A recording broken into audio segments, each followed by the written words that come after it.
Hello friends, welcome to multiverse section of Akul Mac Business channel, and today we are going to bring about the Lalande star. I mean, it's a very strange name. I mean, you know that. And six most interesting fact about Lalande star, which is very close by. So we are right now exploring the close by stars around sun. So to examine Lalande star, which is also known as Gliese 411, let's get into our imaginary spaceship and let's get into the orbit of Lalande star. So here we are actually in our spaceship and we are in the orbit. As you can see, this is a live feed and you can see Lalande star moving around. So what is so strange about this star? And from the appearance of it, it looks like a red dwarf, of course, but then it is not like any other red dwarf. So let's find out. Well, Lalande star is apparently the brightest red dwarf in the northern hemisphere.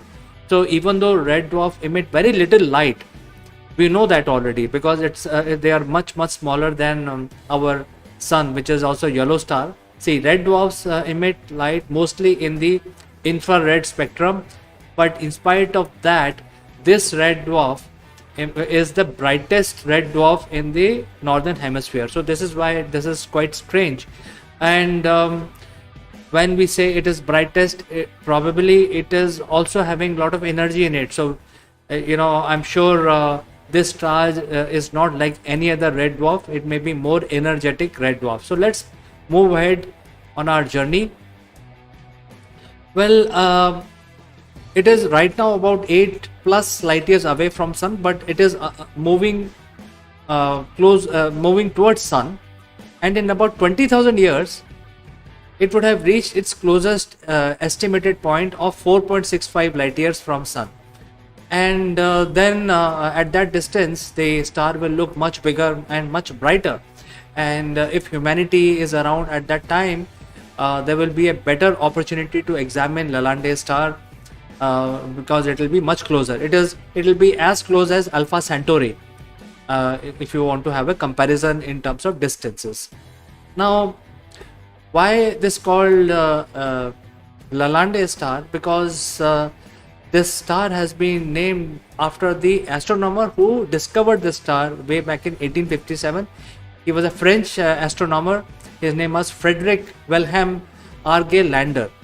So Lalande is the name of the astronomer, and that is why Lalande has been given name to the star. In French, la basically is attached before a noun. So the Lalande, so La Lalande, basically that's the name of this star. It was discovered by this astronomer in 1857, and this is the photograph of this gentleman who discovered this Lalande star, which is also known as Gliese 411. Well, it is a typical red dwarf. However, the mass of this red dwarf is almost like half of the mass of the sun. So it is pretty large from the red dwarf standards. It has a lot of mass, and because of this extra mass, obviously it will have more energy. It is a red dwarf. It burns pretty much like any other red dwarf, but it has more punch and it has more energy, and consequently it will also have more gravity. So the surface gravity of this compact star is twice the gravity of our sun. Now you would say the sun is much bigger, but how come a small body has twice the gravity of sun? So we are only talking about the surface gravity here. The sun is pretty big. So when you land on the surface of the sun, you experience certain gravity, and that gravity is distributed because of the large surface area of the sun. So when you go to this small body which has 50% of the mass of the sun, you will feel more gravity because this is a small body, and when you land on the surface area of this body is much less than the surface area of the sun, and because of that you experience more gravity. And because of this you experience twice the gravity. That means if you're able to go to sun and stand there or even walk there or lie down there, and suppose you weigh 100 kgs on the surface of the sun, on Lalande star you will weigh 200 kgs, even though it's a red dwarf and it's much smaller. It's almost 14 times smaller than sun, but it has 50% of the mass, so it's a very compact body. And we have found 3 planets around Lalande star. One of the planet which is very close to the star, it is almost touching the outer layers of the star, and it goes around very quickly around the star, so it is a very hot scorching surface on that planet. But the other 2 planets are far away from the star. They are in the ice zone basically, and everything is rocky, everything is charred, because this star is also a flare star because of the the gravity it has and all the mass that it has.